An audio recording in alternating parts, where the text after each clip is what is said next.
what I like about what I'm experiencing with you is the value, right? Like, is really understanding. Of course, there is a place in this world for quantity. Yeah. Getting things out there with speed is important, and Yep. but doing things with intention and value, and letting it be sustainable, like you mentioned. I think there is a big need out there to really change the way we do business more sustainably, more consciously, with more diversity in mind, and looking into the possibilities of the future. I want to continue to explore possibilities. Really, that's what my life is about. So will I grow MetaHelm with more people? I don't know. I work with 5 support staff at the moment. Will there be more consultants? I guess I'm looking for people who think a little bit like me, or also could come on and challenge me, because do I know it all? I don't. In 10 years, what I see, however, is I want to have more impact on how we build more conscious businesses and more transformative companies. Welcome to Future Driven. I'm Adam Lejeunekopp, and on this podcast, we talk about challenges and wins in business. See the vision, drive the future. All right, welcome to Future Driven episode number 47 with Guillaume Wiatr. Thank you so much for coming on the show today. We've had already some fun laughs off camera because he had to educate me a little bit on how to say the name. But so glad that you're here. I'm really excited to jump in and learn more about you and your business and everything you're providing to your clients. So thanks for coming in. Yeah, Adam, so great to be here. I just can't wait, and it's true. We had a good laugh already, which is hopefully we keep it this way. It's always a good show. Well, yeah, that was a good sign. So, you are the CEO or the founder of MetaHelm, and tell us a little bit about MetaHelm. I guess, give me a quick intro of MetaHelm, but then I want to go back and talk about your past a little bit.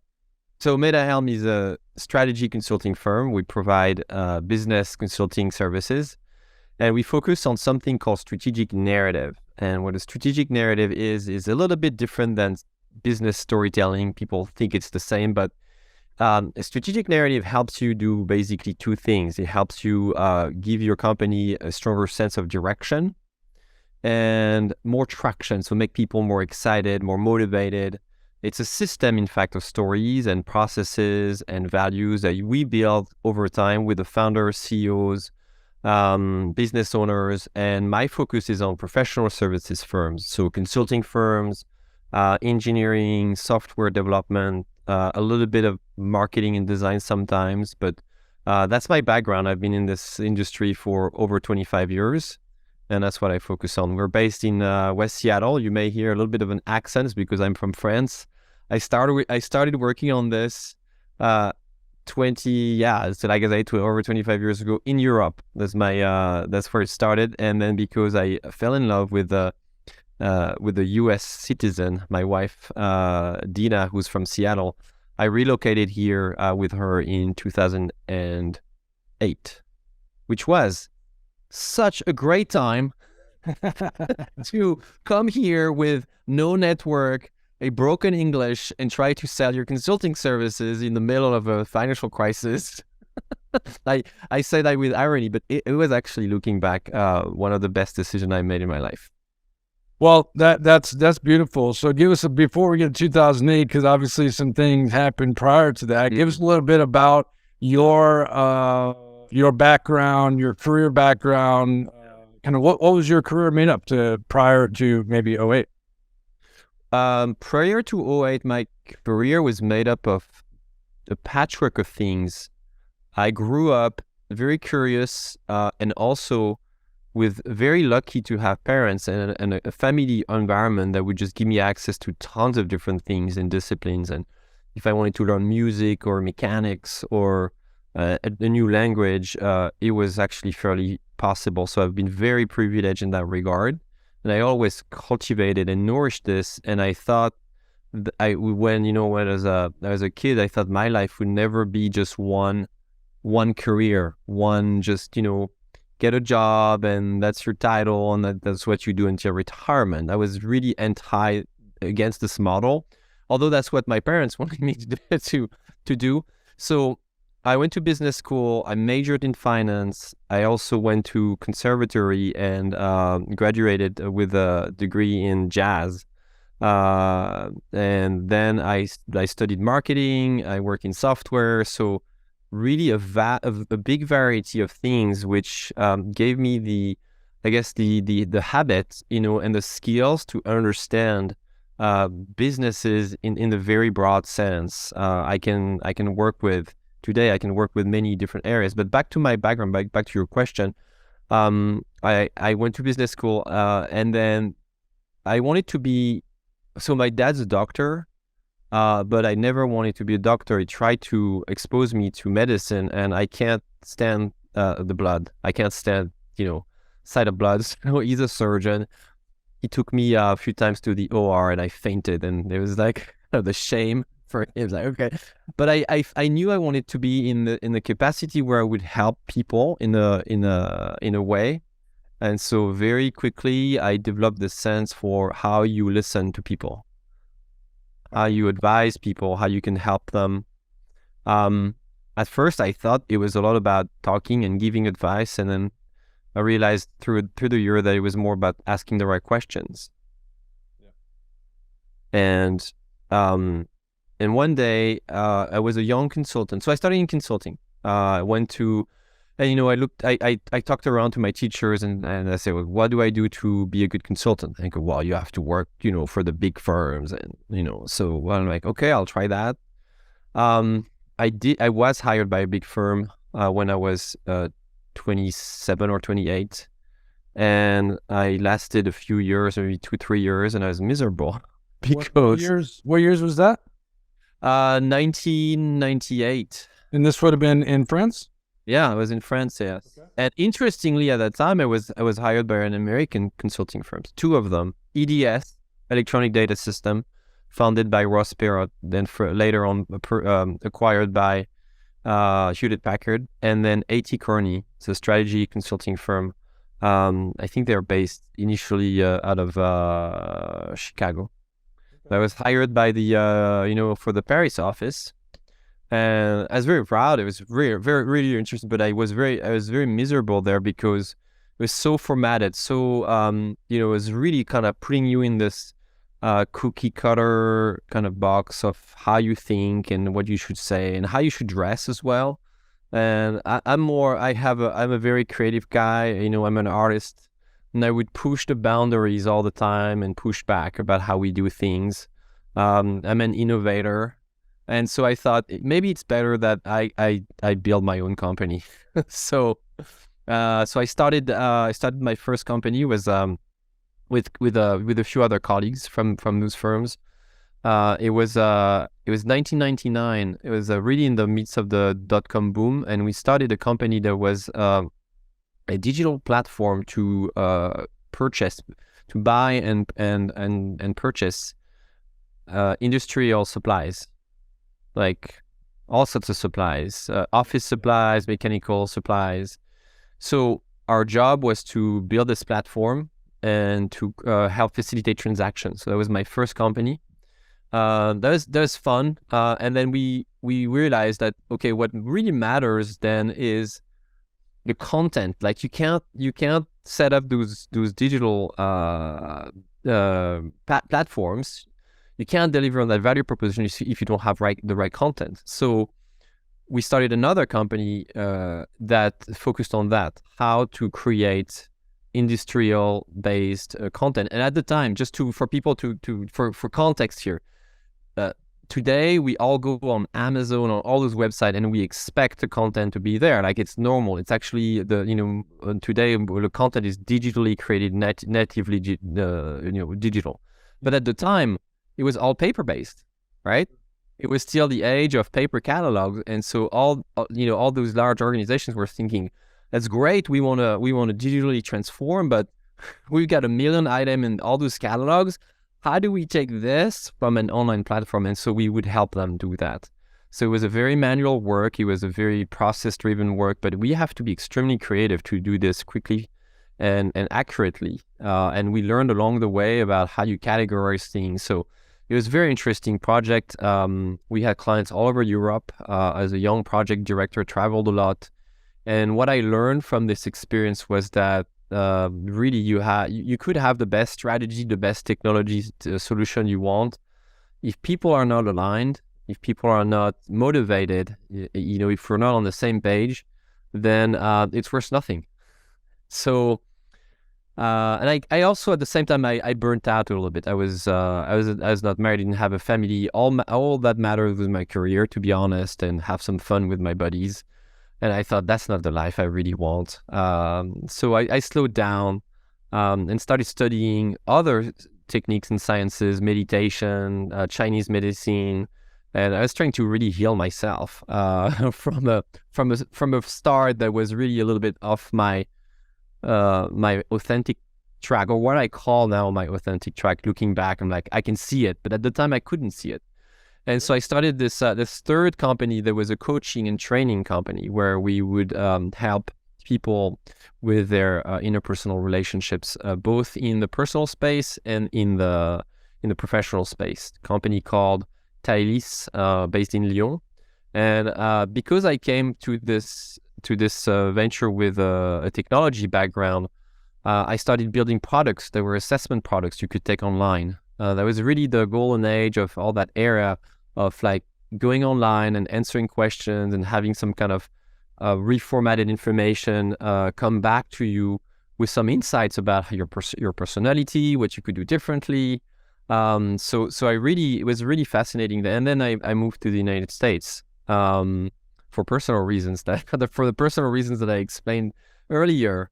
And I came here and I'm like, what do I do now? I had this plan of still doing consulting. My company in France was still operated by my former business partners. And because of the financial crisis, all my plans went through the went away. So I'm like, what do I do now? And in listening to what I truly wanted to do here in the United States, I thought, I really came here because I want to experience a little bit of this thing called the American dream.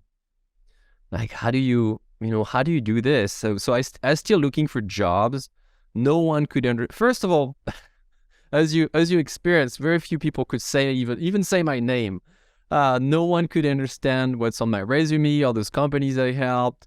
So I was kind of screwed and stuck. So I'm like, okay, no problem. I'm scrappy. I started taking odd jobs, and I ended up in retail, and found out that I could really sell very, very well in retail. So I became a store manager for a famous brand called Coach in Tacoma.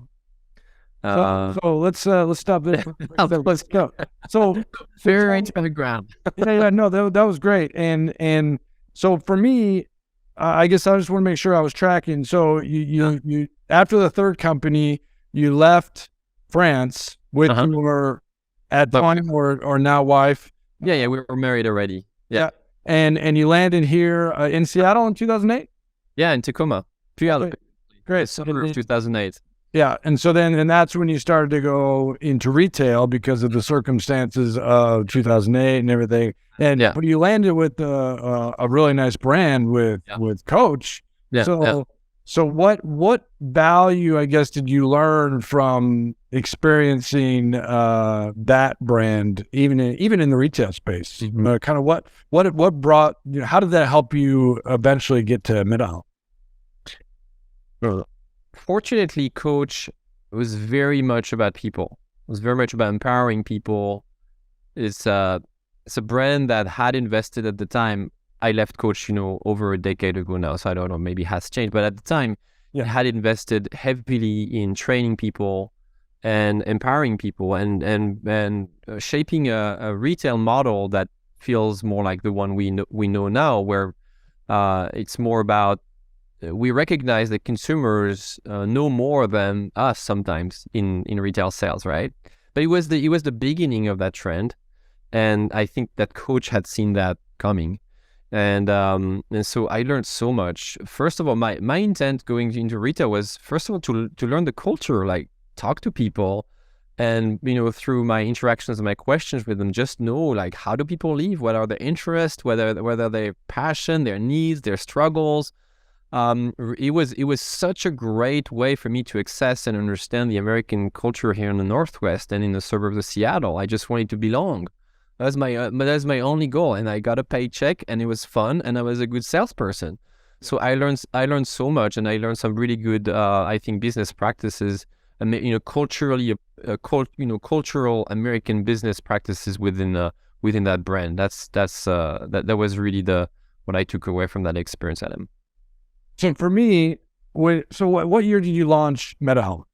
I launched MetaHelm in 2016. So what happened between Coach and 2016 is I went back to consulting. I worked for two companies, a boutique consulting firm called People Firm that got acquired by Ernst & Young, and then Point B, who's a bigger company, bigger firm here in the Northwest. And I got back into consulting because I thought retail's fun.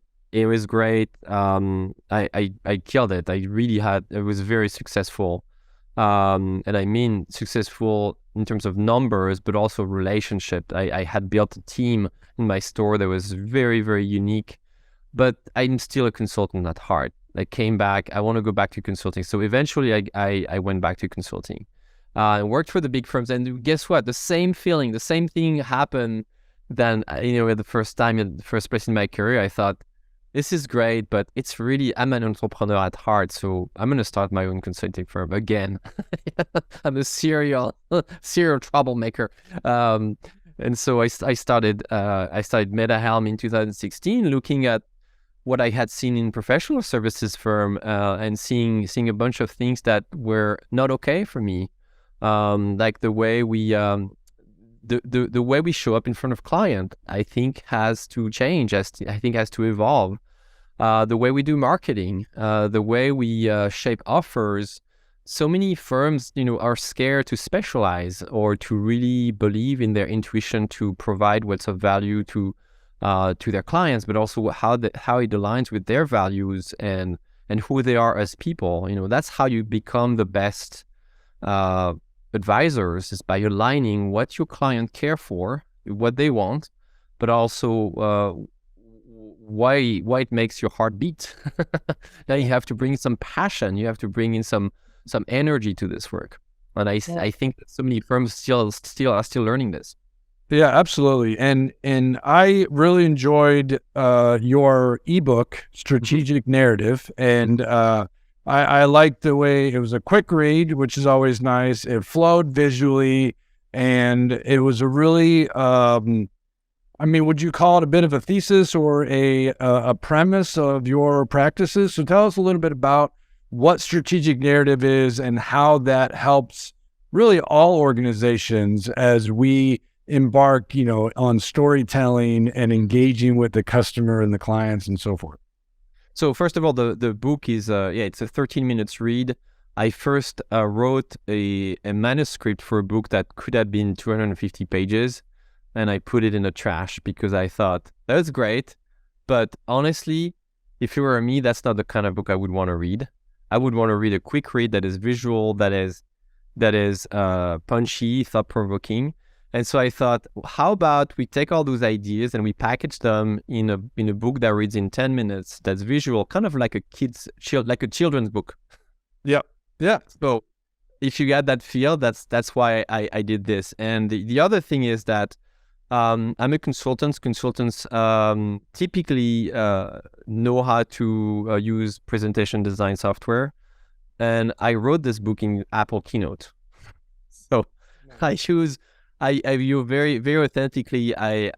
This is how I published this book. It's an ebook. I'm working on a print version.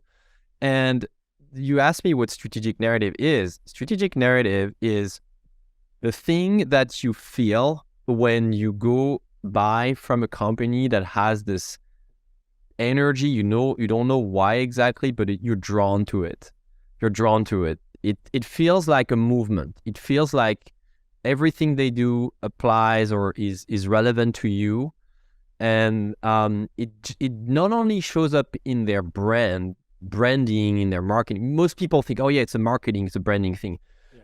It's true. But it also, and most importantly, shows in their people, in their leadership, how people work together. It's really a concept that takes the idea that a brand or a company is first of all a group of people that get together to accomplish a mission. Yep. Right. It's really the most ancestral definition of how we do things on, how the human species does things on this planet. And it's how we've gathered into tribes and then villages, communities, countries, and now corporations, around narratives. If you look at religions, the religions understood this very, very early on and have written scriptures, visually illustrated what their stories are. And I define a strategic narrative as a system of stories. Most people think that business storytelling is just about being able to say, write, or show compelling stories, which is great. But the problem we run into, especially in my field, which is working with companies who are very much knowledge-based, they work with ideas, is that you end up with tons of stories, and it ends up being a mess. Like, okay, what do you do? Versus I see that in product-based companies, it's a little different because you have a product, it's tangible, and the product takes time to develop, so it's not so volatile. But with ideas, things can change from day one to day A to day B. And so you end up with a whole bunch of ideas, a whole bunch of stories. And so when you're a solopreneur, that's fine because you can still gather that, you can still manage that. But as soon as you have a team, like, how do you get people on the same page? And especially if they are experts and they have big brains and oftentimes big egos, they want to be the guy who's the smartest guy in the room or he's right. And I don't mean that in a negative way. That's what they're paid to do. So it's also a strength, right? But you end up with a system of stuff that is very incoherent and creates a lot of noise. So strategic narrative, again, is about how we make sure that people are on the same page, that they know what to do, they know where to go, and they know how to really do things, very simple things like explain what the value proposition of the professional services is. Yeah, I love it. I thought it was very well done. And I love the visuals, the simple visuals of the arrows did a lot of storytelling. Oh yeah, these arrows, really loves them. Yeah. That was great. Cool. I want to pivot a little bit because I signed up for your newsletter as well, and you sent something out just today. Oh yeah. This week about OpenAI ChatGPT, and that's obviously a hot topic right now. And wanted to dig a little bit on that. I think everybody is just like over the moon about this capability. Yeah. But you had an interesting kind of opinion on that and the lack of emotion, the lack of depth that is not yet with OpenAI.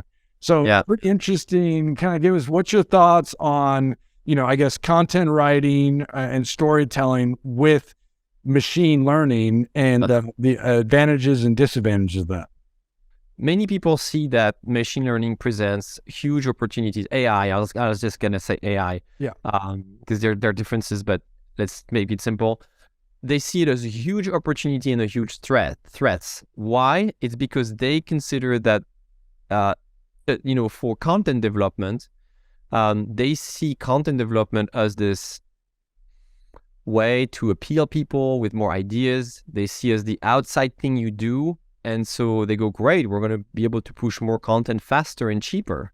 Yeah. But if everybody does this, it's going to inundate this world with very mediocre content. Because so far, yes, AI is very good at this. But and I did the test, and that's what I put in the email. I tested it myself, and you get decent content, the level of maybe like a ninth grader or freshman in college. It's there, but it has no wit, has no personality, it has no courage, no risk taking in the writing.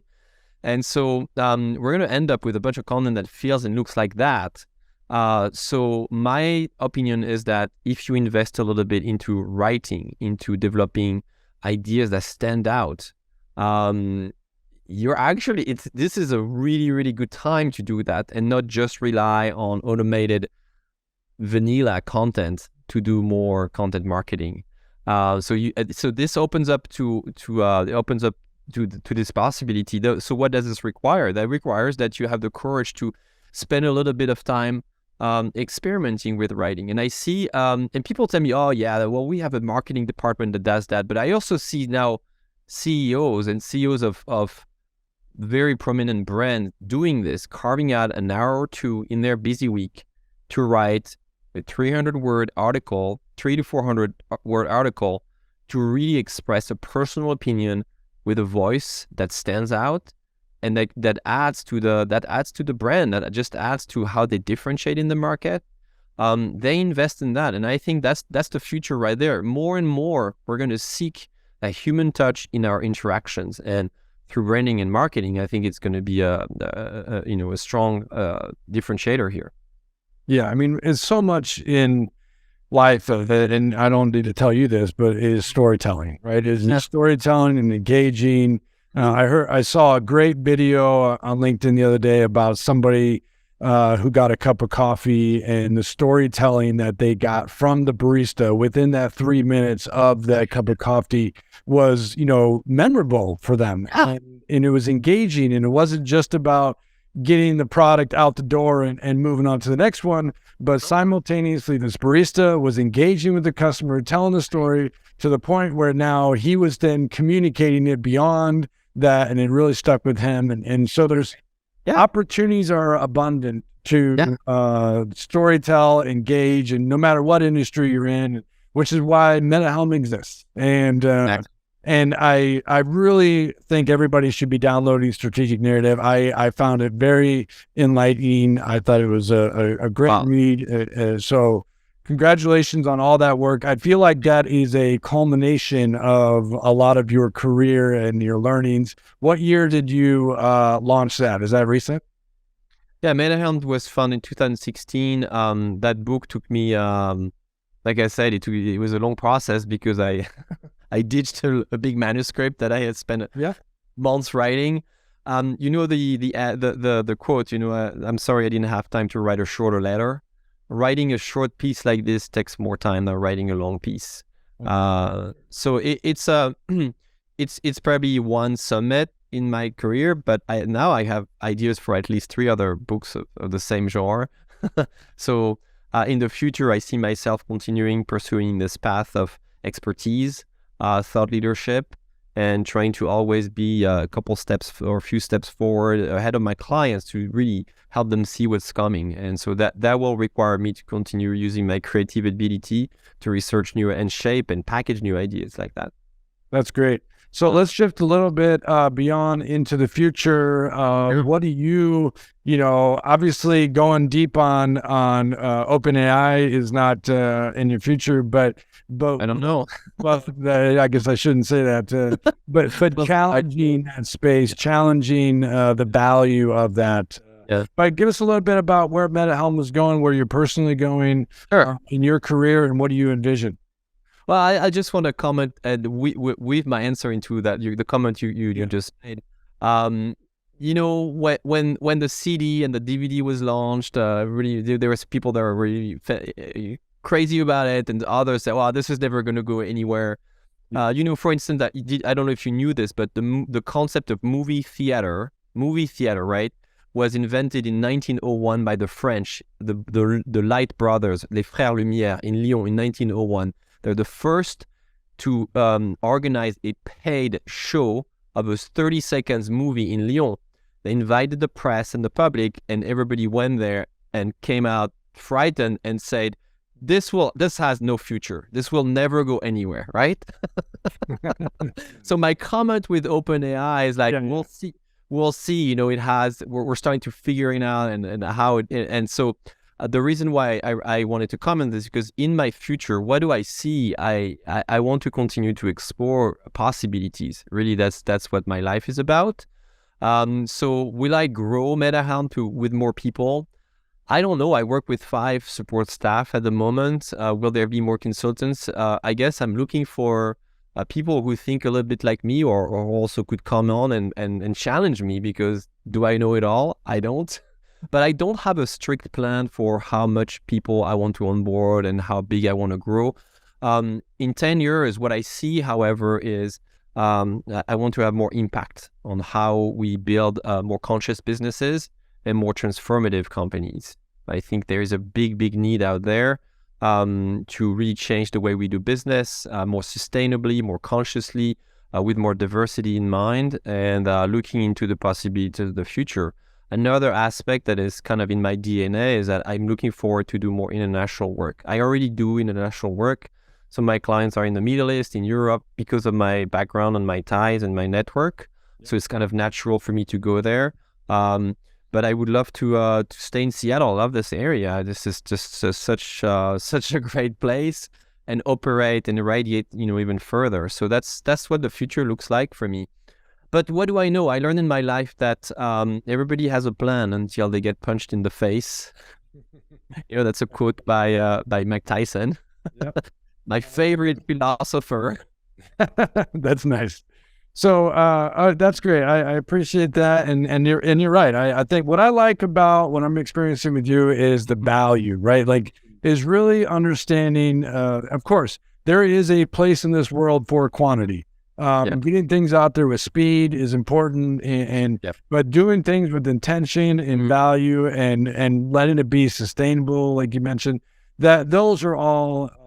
For those that it's important to, then you have a good synergy with them, and your process and your methodology works really well. So I wish you all the best in everything that you're doing. I'll be following along on MetaHelm. And, one last thing I'd like to ask, to kind of wrap things up, what will you be driving in the future? If you could be driving anything in the future, what will you be driving? I like vintage cars. I own a few of them, and I like Jaguars. Jaguars have horrible engines for some years, the years that I like. And so I'm hoping to drive an electrified Jaguar.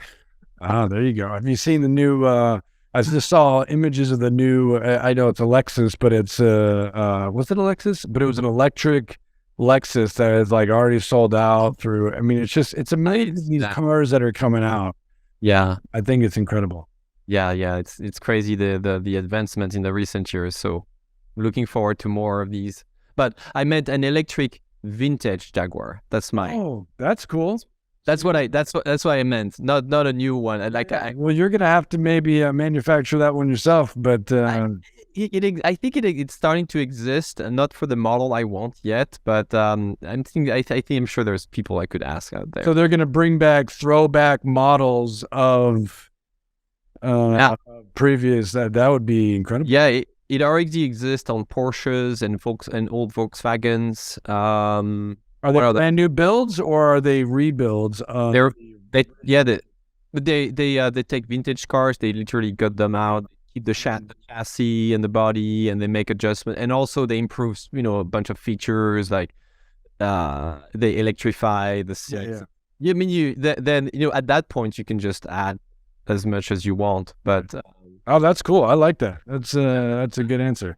That's what I'm hoping to drive in the future. Well, that's definitely where you're going to be driving in the future. So I appreciate it, and thank you so much for coming on the show. Yeah, Adam, this is. Can I just say something coming from you? I really I like the way you summarize, what I care about, value and intentionality. I think you're spot on. I wrote down these two words. And then second of all, thanks for the compliments. That means a lot coming from an expert like you. So, well, I appreciate it. Thank you so much. I'm gonna struggle with the name, but Guillaume Wiatr. Guillaume, yes. I had to practice a little bit before I started, but thank you so much for coming on the show, and I can't wait to follow along. We'll see you on the other side.